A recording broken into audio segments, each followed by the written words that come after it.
Do you ever find yourself yearning to look beyond the obvious and dreaming about what's possible in your next chapter? Welcome to the Next Chapter Experience.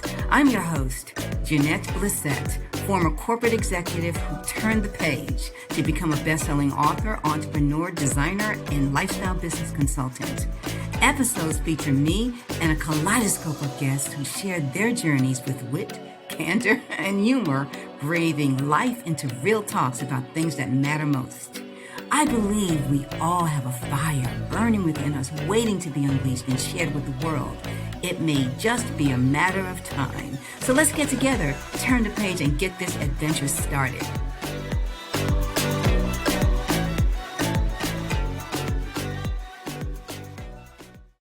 Welcome to the Next Chapter Experience. I'm your host, Jeanette Blissett, and today's guest is Michelle Gauthier. And Michelle is a life coach. She is a professional life coach who helps overworked moms create a more calm and organized life.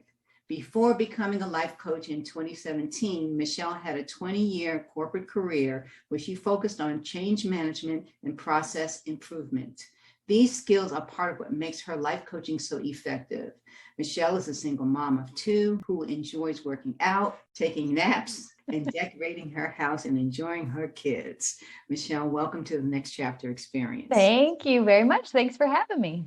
I'm really looking forward to today's conversation and the fact that you are the first life coach that I've had on my show. So I know that my listeners are really wanting to get some clarity, like I do, on what a life coach is and what they do. Can you go deep on that for a minute? Sure. Yes. Tell me if you have specific questions, but I'll just start out by saying, in general, life coaches usually specialize in something. And so you can become a life coach. There are many ways to become a life coach. There's not like one main way to do it. And so I'll tell you my definition of what a life coach is. I studied under a woman named Martha Beck. She writes a column in Oprah magazine. That's how I had heard of her before. And she's written some amazing books. And I read one of her books. And when I was interested in becoming a life coach, I looked into her and ended up doing her program. So the way that I would describe being a life coach is that I work with clients on what's happening in their life. So people usually come to me when they're feeling stuck. So they're feeling overwhelmed, or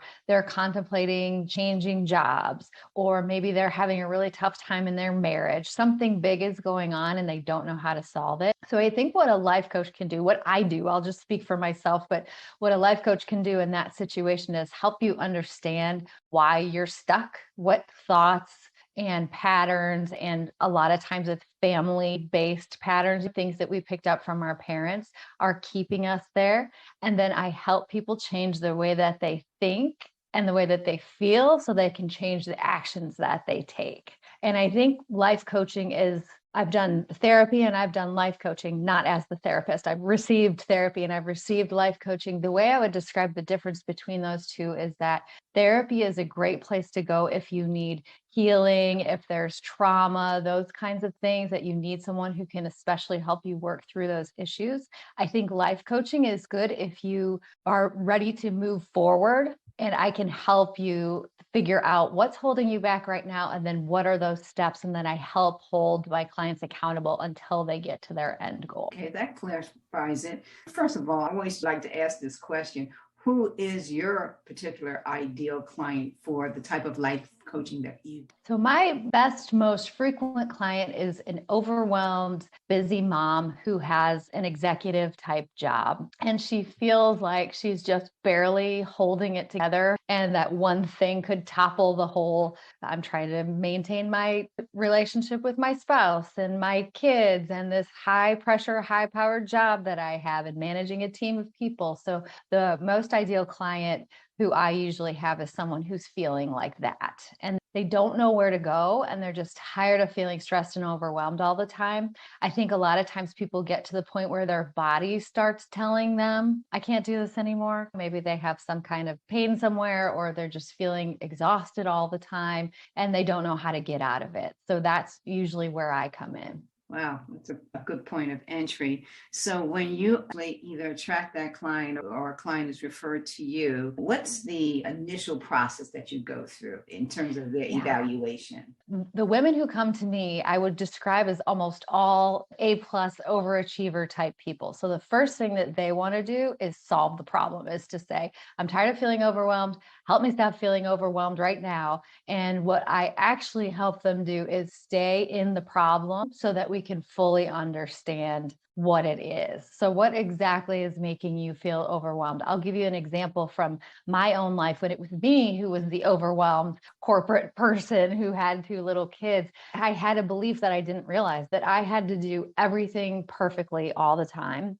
And that if I didn't do everything perfectly, that people would not like me, and also that everyone would know it. Like everyone would see that I was some kind of a fraud or this imperfect, flawed person, which I am, by the way. Everybody is. But that really kept me overwhelmed because that meant that I felt like I had to hold up everything. I was always throwing balls up into the air. Like I have to be the mom who's the room mom, and I have to get the promotion, and I have to be in person at this business meeting, but I have to fly home at 5 in the morning so that I can get to something for my kids. So that is an example of an underlying belief that I've had since I was a little girl that I didn't realize that I had. And it was really keeping me feeling overwhelmed. So we will investigate that. And do you want me to say what happens next, or does that? I want to ask you a follow-up question. So where does imposter syndrome fit into that?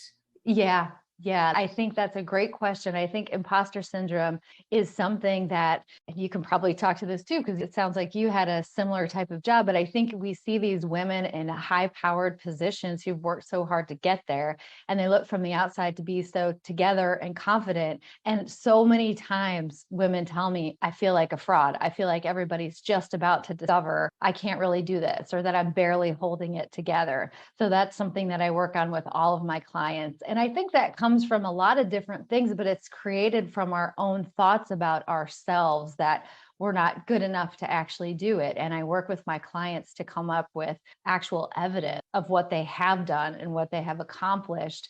And the biggest thing that we usually come to is not, here's my whole list of accomplishments, which you can see on a resume, but here is what makes me successful, is that I can trust myself. I can make decisions for myself. If this whole thing were to fall apart, I know how to pick the pieces back up. I'm not saying it would be a fun time, but I like to teach my clients, and they come to it themselves throughout coaching, that they have everything that they need already to be successful. So many of these women may be classified as type A go-getters, and those who could probably withstand a lot of pressure, the self-pressure to make things happen quickly. So as working with you, is there a level of advice or counsel to them just to slow it down and appreciate the journey? Yeah.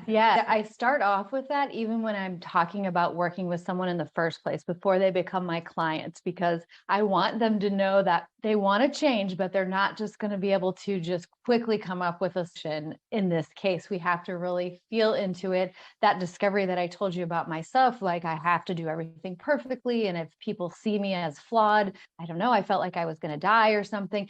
To get to that point where you can understand what your story is, it doesn't take months, but it takes a few sessions before you can get to that. And so the first thing I do is I teach them that the way that they've been successful in life is to be a mover and a shaker and to get things done. And that works for them 95% of the time. But in this case, with the problem that we're trying to solve, we have to go with the opposite, where we are going to slowly investigate it. We're going to think about what we want to change, and then we're going to work on little bits and pieces until they start feeling better. And when they default back to their normal thinking, which is, okay, I know what I can do. I can just do this and this. I'll say, let's just notice that your brain's trying to put you in that pattern that you're used to being in. And that's what has gotten you to be overwhelmed. So let's just slow down. So I just keep gently bringing them back. And then eventually they start seeing the the results. They'll start feeling better usually after 1 or 2 sessions. I work with clients for 6 months. So after hitting the halfway point of 3 months, they feel significantly better. And then at the end of 6 months, it's like a completely different world. So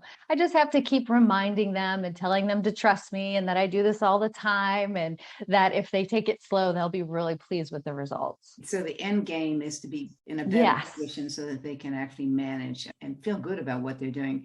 A lot of these women, I'm just going to make a generalization, especially if they're married. There's probably some underlying things that are going on with their relationship to some extent. So I'm sure that a high achieving woman, let's just say in a marriage, can cause some dynamic, let's just say, depending on who your partner is. How many times have you been faced with that situation? Every time I have a client, I feel like I just don't think you get to the point where you're so overwhelmed. And again, these are type A problem solvers. And so if they could have solved the problem themselves, they would have already done it. So by the time they come to me, that's always an issue that they want to talk about, whether it's my husband doesn't help enough, or my husband doesn't make me feel loved, or doesn't make me feel seen, or is resentful about what I'm doing in my career. Those kinds of things come up a lot. So where does self-validation come in with all of that?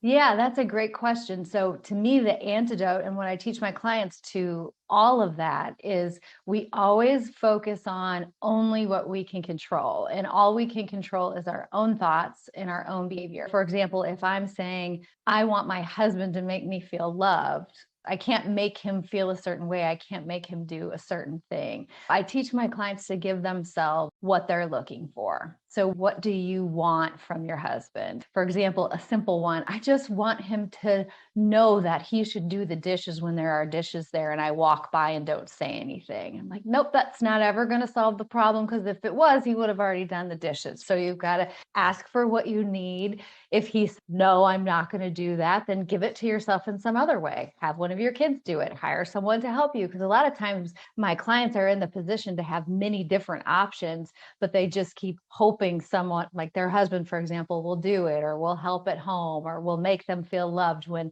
they have to take charge and just always look at what can I control, what's in my control, and how can I change it. So what are some of the fears that your clients have, or let's say any one case study of a woman that you have been working with? I think at the point that they come to me, which is around the same point where I left corporate America too, they have gotten to the point where they have realized that they can be very successful at work. So it's not a problem of I can't get promoted or I can't make the money that I want to make. It's all the other parts of life that they fear that they're missing out on, or that they're not spending enough time with their children, or that they're neglecting their spouse. Or a lot of times when I first meet someone and I'll say, what do you enjoy doing just for you for fun? And they have no answer. They've completely forgotten what's fun. They don't see their girlfriends anymore. They're just working all the time and then trying to fit in time with their kids, but they're feeling stressed when they're with their kids, so they're not really present. So the fear is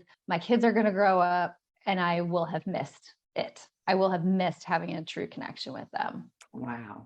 Yeah. And, or I will have spent my whole life doing a job where I was successful and made a lot of money and didn't care at all about what I was doing, or didn't get any enjoyment out of it. Wow, again. I know. Nobody wants to be in that position. How long ago was it that you left corporate? It was in 2017, so Okay. 5 years. About 5 years. Yep. So in your life, what, if you don't mind me getting personal, No. what are some of the things that have changed and the milestones that you've experienced in your own life in this new chapter that you're? Yeah, I was one of those. I was my most ideal client. And so when I decided I just can't do this anymore, I had started doing the life coach training on the side, which is comical because I had this super busy job and these 2 little kids and I didn't have a moment to breathe, but I just felt that was what I was supposed to do. So I did my life coaching class while I was still working. And once I finished that, I just decided that I was going to go all in on changing my life. So within 1 month span, I quit my corporate job, got separated from my husband. I'm now divorced. We had 2 different houses. We sold the houses. I moved into a smaller house, renovated the house, and got a puppy. all in 1 month. I wouldn't recommend doing any of that. If I were my own life coach, I would have said, let's think through this. Let's take it a little slow. So it was pretty rough for a while there. But now, hindsight's 2020. Now looking back, I'm glad that I did just rip off the Band-Aid and just made all the changes that I needed to make in my life. It took a long time to get settled into those, but now my life is completely different. I just feel so peaceful and calm, and I'm a single mom and I have 100% custody of my kids. So you would think that could be a hectic life for a business owner with 2 kids and doing it all on my own. There are times where it's, oh my gosh, how am I going to coordinate this or that? But it feels very peaceful, and I feel very aligned to my authentic self. I get to work in the morning. I get to see clients. I get to write things that I enjoy writing about. I get to do all these wonderful things. And then when I'm finished with work in the afternoon, I usually finish around 4 or 5. Then I get to just be with my kids, and I don't feel stressed about work. And I don't feel like I have to work all night long. I traveled maybe once a year. I used to travel all the time. So it's just a completely different life. And I think my favorite part is just being able to do something every day where I feel like every time I hang up from a client, I think, wow, that was amazing. This is so great. I absolutely love this. I can feel that. I can feel that energy and that positivity and Good. that's just feeling of a life that is being well lived. That's the highest compliment I could ever get. Thank you so much. I really appreciate that. I'm glad it comes across as it feels on the inside. It does come across there. And you mentioned Martha Beck. I am a member of a book club. And of course, we meet via Zoom. There are many members who are in other cities than the city I reside in. And the most recent book that we completed was The Way of Integrity. Yes. That's a great book. Did you guys enjoy it? I bet you had some good conversation. We had some awesome conversation. But what we tried to do was to read it from a perspective of what was happening in terms of what Martha was experiencing and the examples that she gave, and then to actually do a personal reflection of where we are in our walk and some things either need to be tweaked or to be paid attention to. And those questions that she has after every chapter, sometimes you don't want to answer the question. Right. It gets you. Gets you in the heart for sure. Yeah. And I think for any of your listeners who aren't familiar with that book, the way she talks about being in integrity is different than I think a lot of people would think about it, but it's really being in alignment with who you really are, who you were meant to be, and being aligned with your authentic self. And so I think sometimes we know who that is, but we feel like we don't, or we feel like we have to be something different. And so I think those questions can be tough sometimes when you realize you're out of integrity, as she would call it. Yeah, absolutely. And it brought up a lot of deep feelings and some feelings that were either buried or avoided, let's just say. But I think the thing that we all got out of it was the outcomes of being aligned and the impact that it could have when we are aligned with our authentic self. So that begs the question, getting closer to your authentic self, or to our authentic self. How do you go about that in your practice as you're working with your clients? If that's something that is needed, how do you facilitate that? I feel like even for myself, I put a lot of emphasis and time on making sure that I'm in alignment with who I really am. And I do something every day. So I would say, as far as my practice, I start with myself. And before I get to work in the morning, I notice what kind of thoughts I'm having in my head. If I'm very practiced now in living my most authentic self, and so I can feel it. I can feel it when I've said yes to something I don't want to say yes to without realizing that wasn't something I want to do, or having a conversation and it's sticking with me and it didn't feel good for some reason. So I will journal about that and just make sure that I feel like I'm in alignment with that. And I think Martha talks about this in that book, and I see it all the time, is when we're in alignment with our true selves, things just become available to us. For example, when I decided, okay, I'm just going to go all in and I'm going to start this business, and I have these 2 kids. And at the time I was thinking, this is going to be really dicey to try to make ends meet. And the magic of just clients coming to me and referrals coming to me and me being able to help people and then them referring me to other people. So I just think the more we get into alignment, the better like have met wonderful people and great friends, and all these things just seem to come together. And so I work with my clients a lot on being able to listen to their gut. A lot of times women are people pleasers and they feel like they always have to say yes, and they don't even check to see if they want to say no. And so I'll teach my clients to check in with themselves and make sure that they're in alignment with their answer, that they're not just thinking of pleasing the other person, they're thinking of pleasing themselves. I help people, the example, I give women who don't even know what they like to do, I help them and have them spend time working on that. What is it that you really enjoy? Spend some time doing that.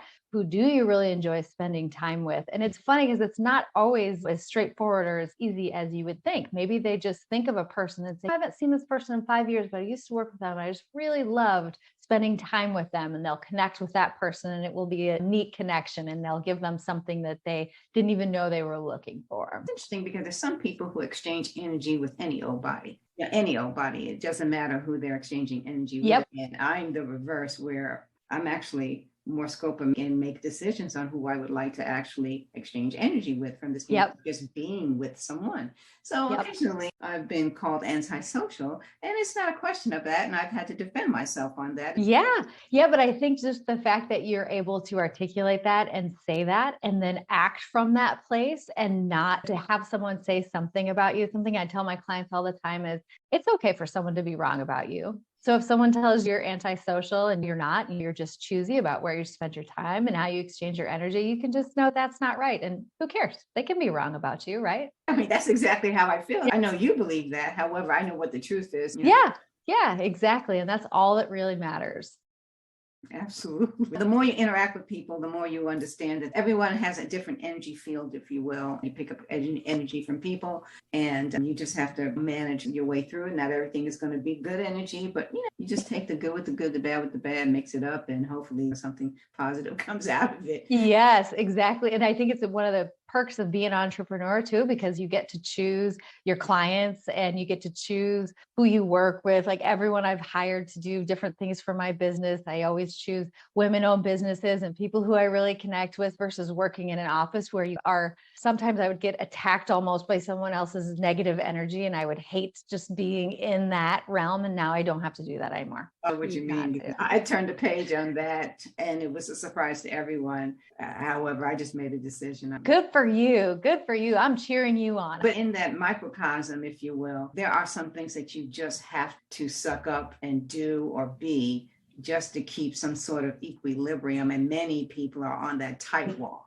Yes, absolutely. Knowing that if they step a little bit to the right or to the left, they could completely collapse and fall over. But there is a sense of walking a certain walk when you're in that type of environment, be it a large corporation or a small one. You've got teams that you lead and others that you have to answer to, and yada, yada, and more yada. Yes. Does it really matter? Yeah, it's refreshing to talk with you after you've made the decision. It's been 5 years now. You've been in your own space in terms of your headspace, and also being able to create a business around things that you enjoy and love doing. As others are listening to this and thinking about themselves, because the next chapter is really about thinking about the things that you want to see happen next, what matters most to you, what the next chapter could be or look like.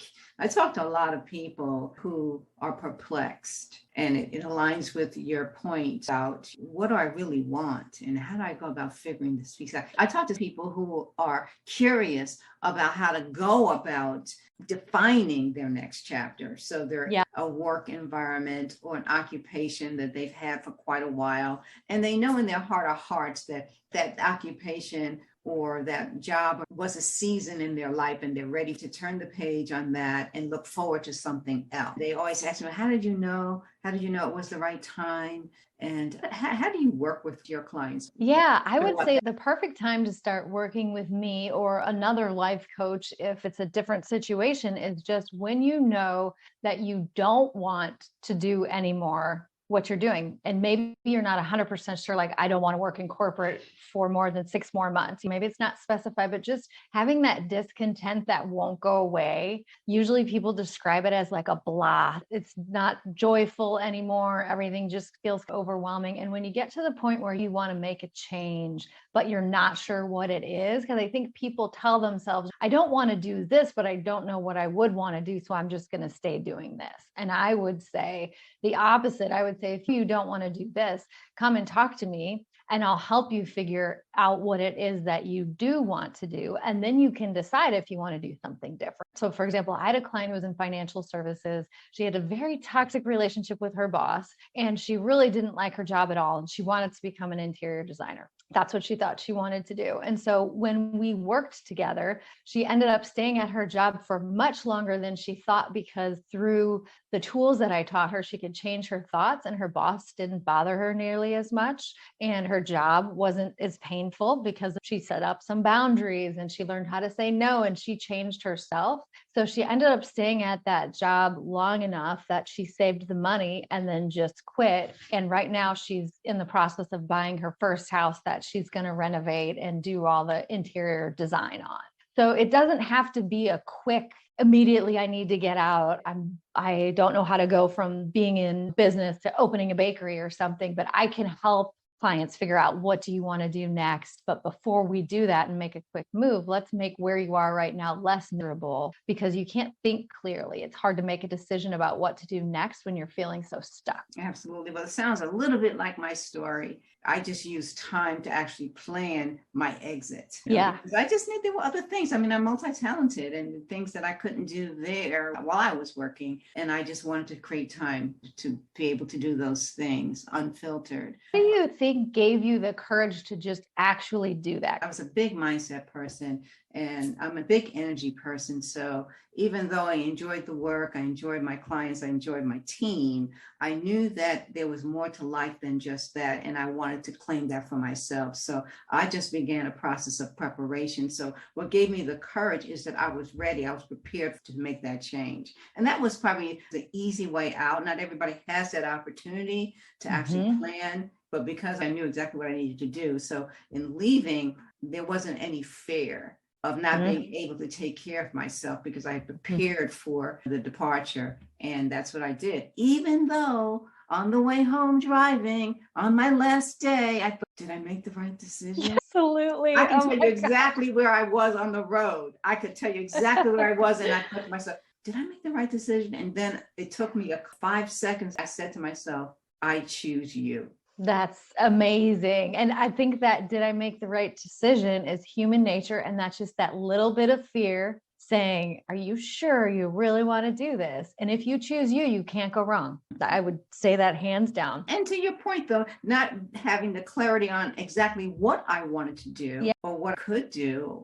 Just not this, right? Not this anymore. You knew you didn't want to do that. Yeah, that's so brave. You're such a good example. I just knew that there would be something creative on the horizon, and something that I could create without a corporate dynamic. So there was no right, there was no wrong. And even if there was a wrong, it's okay to fail. Yeah.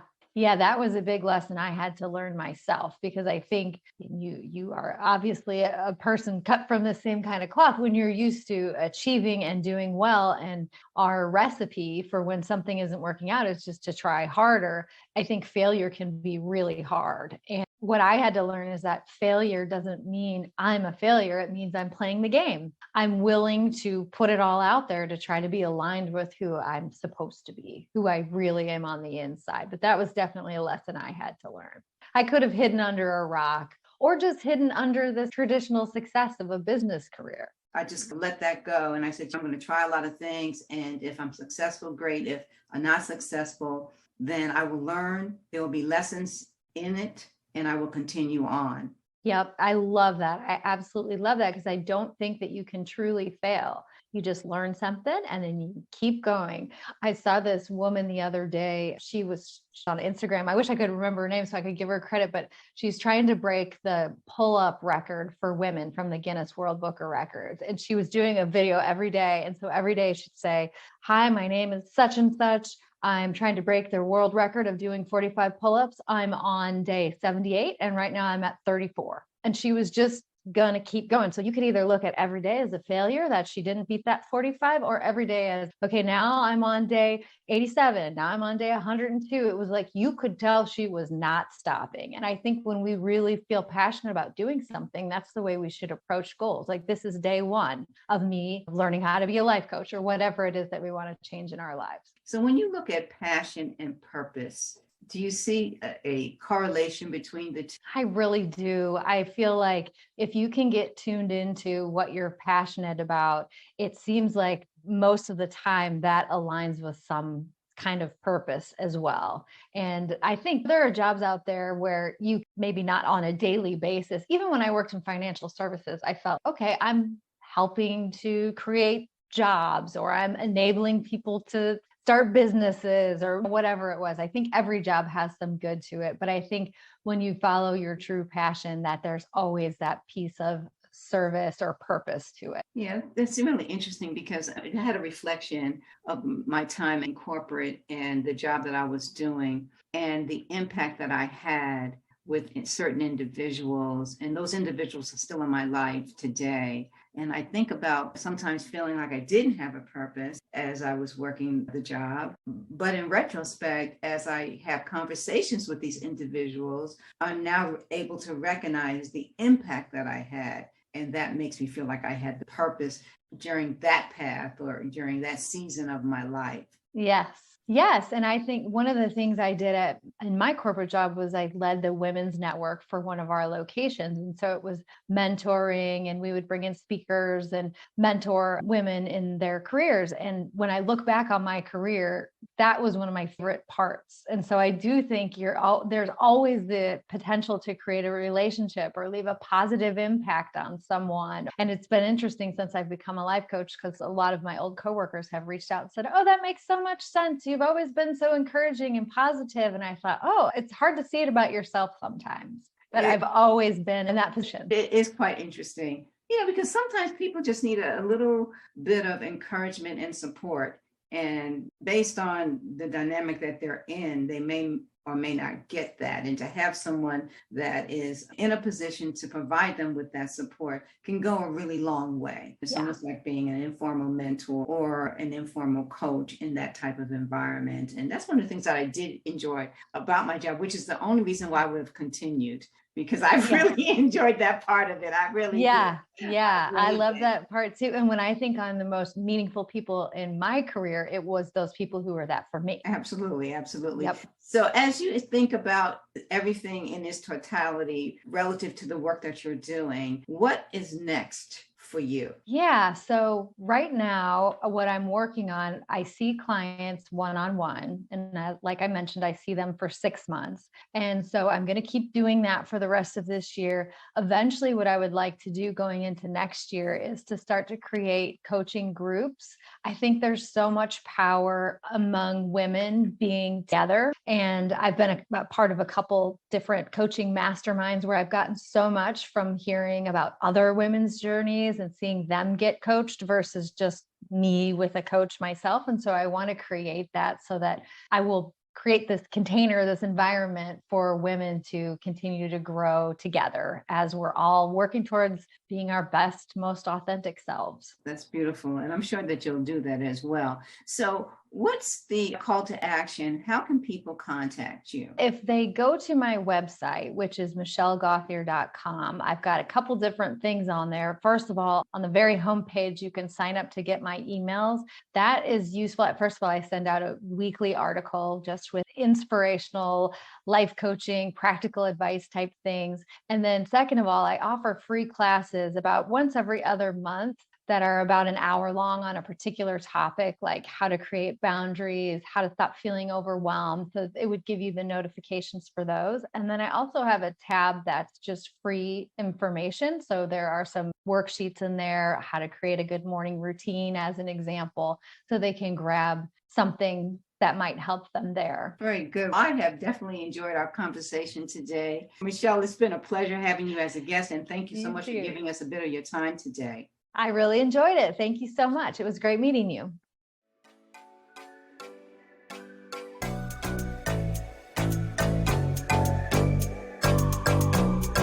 Thank you for tuning in to this episode of the Next Chapter Experience. If you have already subscribed, rated, and left a review, or shared this podcast with a friend, many, many thanks. For questions, comments, or feedback, reach out to me at Jeanette Blissett at nextchapterexperience.com. We'll be back with more conversations, so until then, keep that fire burning.